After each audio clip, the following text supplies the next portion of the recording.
부정선거 백서 탄압 사건. 사법경찰관의 불기소, 혐의 없음, 송치 의견서 제출 관련 검찰 의견서에 대한 반론. 사건 서울고법 2014호 3027 부정선거 무효소송 원고들에 대한 밀실 사기재판 항의 피고인 최성년 81,105 전남여수시 덕충 1길 50대 4 거플로브 골뱅이 다음.net 거플로브 골뱅이 다음.net 카카오톡 아이디 코아리기 2023년 7월 검사 주병국의 의견 요지. 검찰은 재판부께서 문서 제출을 명하신다면 재판부의 소송 지휘권에 전적으로 협조할 계획이지만 재판부의 문서 제출 명령 발령에 앞서 아래와 같은 사정을 고려하시어 이 사건 송치 의견서의 제출 명령은 지양해 주시기를 요청드리고자 아래와 같이 의견을 개진하게 되었다는 것. 가오 피고인 김진건은 해당 문서가 검찰의 공권력 남용 증거라고 주장하고 있는데 공권력 남용은 없었다. 본건 무혐의 송치 의견서가 피고인에게 유리한 증거에 해당하였다면 얼마든지 이를 제출하였을 것이나 공소사실의 인정 또는 양형에 영향을 미칠 수 있는 서류 등에 해당하지 않으므로 증거 가치가 없어 제출 근거 부재한다. 낙 송치 의견서 제출 시 두 가지 문제가 있다. 1. 수사기관의 의견 교환 과정 노출, 합의는 법률에 의해 엄격히 비공개, 법원조직법 제65조, 일명 인캐머러 원칙. 2. 피고인들에 의한 남용 가능성. 이 사건 송치 의견서가 제출되어 피고인들의 손에 넘어갈 경우 이를 빌미로 수사기관에 대한 비난의 근거로 활용될 가능성이 농후한 바, 이러한 사정도 고려해 주시기 바란다는 것. 반론. 재판부가 문서 제출을 요구한다면 전적으로 협조할 계획이라는 말에 대하여 본건 피고인 이 김진건은 이미 서기 2015년 2월 14일에 피고인에게 절대적으로 유리한 중요한 증거라는 취지로 본건 불기소, 혐의 없음, 송치 의견서 제출 명령 신청을 했다. 재판기록 책제 5건. 동년 3월 12일 제3회 공판기일에 재판장 강영수 판사가 검찰 측에 갖고 있냐고 물으니까 이성식 검사는 경찰관이 검찰에 보내와서 가지고 있다고 대답했다. 그래서 재판장은 법원에 제출하던지 의견을 내던지 하라고 했다. 그게 8년이 되었다. 검찰 측의 대응. 이 업자 공호회 기일에 재판장이 검찰 측에 재차 재촉했다. 동년 7월 13일에 피고인 김진건은 제출명령 신청, 독촉을 귀원 재판부에 냈고 동년 8월 14일에 동인 이 제출명령 신청, 재독촉을 냈다. 급기야 2020년 1월 28일에 귀원 재판부의 재판장 배준현 판사는 검찰과 경찰에 해당 문서에 문서송 부촉탁을 보내겠다고 했는데 이것은 귀원 재판부가 검찰 측에 이 미제출을 요구한 것이다. 의견을 요구한 것이 아니다. 문서송 부촉탁에 대해 검찰 측은 어처구니 없는 회신을 귀원 재판부에 보냈다. 귀원 재판부가 송부촉탁 요구한 문서의 사건 번호 방배경찰서 2014년 2월 4일 자사건 처리결 과통지 제2014-000145를 특정해서 보냈는데도 귀원에서 송부한 상기 문서송 부촉탁서는 송부촉탁하고자 하는 기록의 사건 번호를 특정할 수 없음. 끝이라고 보냈던 것이다. 이것은 문서 제출을 지연하기 위해서 귀원 재판부와 소송 관계인들을 기망한 행위로 볼 수 있다. 한편 방배경찰서에서는 귀원 재판부가 보낸 문서송 부촉탁을 3년간 무시했고 2022년 10월 중순에 귀원 재판부 재판장 박연욱 판사가 문서송 부촉탁 독촉을 보내고 나서 한 달 넘게 회신을 않다가 내가 방문해서 독촉을 하니까 수사 종결하여 검찰에 송치했고 경찰서에서는 폐기했다는 답변을 보냈다. 내가 방배경찰서에 간 날에 공판기일이 느닷없이 한 달 뒤로 연기되었다. 사실 법원에서 경찰서에 문서송 부촉탁을 보냈는데 경찰이 몇 년 동안 무시한 것은 있을 수 없는 일이다. 2020년 2월 4일에 검찰에서 어이없는 내용의 회신을 보내왔는데 귀원 재판부는 그러구나 하고 수긍한 것인가?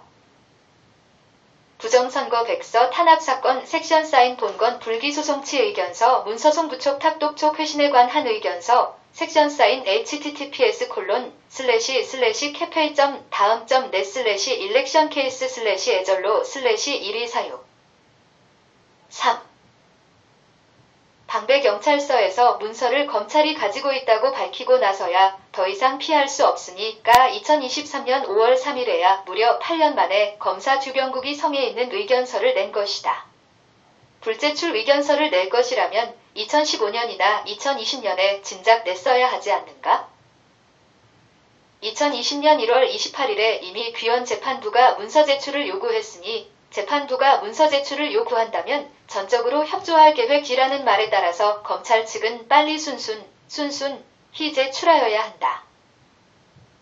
가오 피고인 김진건은 해당 문서가 검찰의 공권력 남용 증거라고 주장하고 있는데 공권력 남용은 없었다.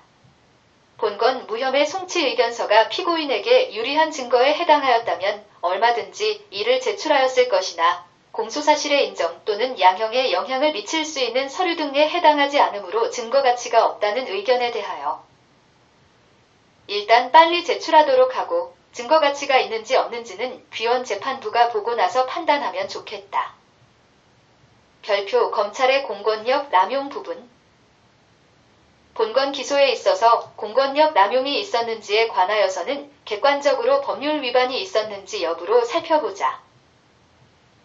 형사소송법 제11조를 보면 본건 피고인 1 한성천과 피고인 2 김진건의 출판물의 한 명의 훼손건과 나의 공용물건 손상, 법정소란, 건조물 침입건은 관련 사건이 아니고 그렇다면 사물, 관할의 위반임이 분명하다. 검찰 측이 법적 관련 사건이 아닌 두 사건을 억지로 병합한 지유는 명예훼손 같은 단독재판부 대상의 사소한 사건을 마치 중대 사건인 양합의부에 배당하기 위한 것이라 할 수 있다.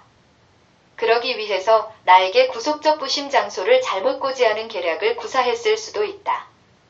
원인 제공한 법원이 오히려 고발을 한 것을 보면 이것은 피고인들을 불리하게 할 고의가 있어 보이고 그렇다면 검찰의 중립의무 위반이다. 제11조 관련 사건의 정의 관련 사건은 다음과 같다. 1. 의인이 범한 수죄 2. 의수인이 공동으로 범한 죄 3. 의수인이 동시에 동일 장소에서 범한 죄 4. 범인은 익죄, 증거인멸죄, 위증죄, 허위감정통역죄 또는 작물에 관한 죄와 그 본범의 죄. 4. 실제로 검찰 측은 원심에서 명예훼손죄 9 긴급조치법 제9호 따위의 사건으로 무려 4년형을 구형한 바가 있다. 부정선거 백서 책 300쪽 중 문제가 된 것은 단 한 줄이다. 독일 나치당 시절 선전부 장관이었던 괴벨스가 했다는 말이 떠오른다. 나에게 한 문장만 달라. 누구든 범죄자로 만들어주겠다. 기브미어 너 인원 세츠. 이치 버디 제던쯤 버블에처 메컨. 본건 피고인들은 제18대 대통령 부정선거의 무효소송 원고들이다. 2018년 4월 19일에 2012년 제18대 대선에서 국가기관인 국가정보원, 안기부, 이 집권여 당을 위해서 선거에 영향을 미칠 목적으로 관권 개입 부정선거를 했다고 확정 판결했다. 그렇다면 그 선거는 실질적으로 무효인가, 아닌가? 따라서 엄밀히 말해서 부정선거로 당선된 유사정부, 대통령이 임명한 가짜 법무장관 황교안이 청구했던 히틀러 나치 당식 야당, 통합진보당, 강제해산 사건 역시 권한 없는 자의 청구로 무효가 된다. 대한민국 사법부가 제18대 대통령 선거무효 확인소송 대법원 2013수 18번건 피고인들 사건을 공직선거법 제225조를 정면 위반하며 불법 방기한 것은 부정할 수 없는 사실이다. 검찰 측의 징역 4년 구형은 선거소송 재판은 안 하면서 그 원고들을 부정선거 당선자의 임기 끝날 때까지 투옥시키고자 한 의도라 할 수 있다.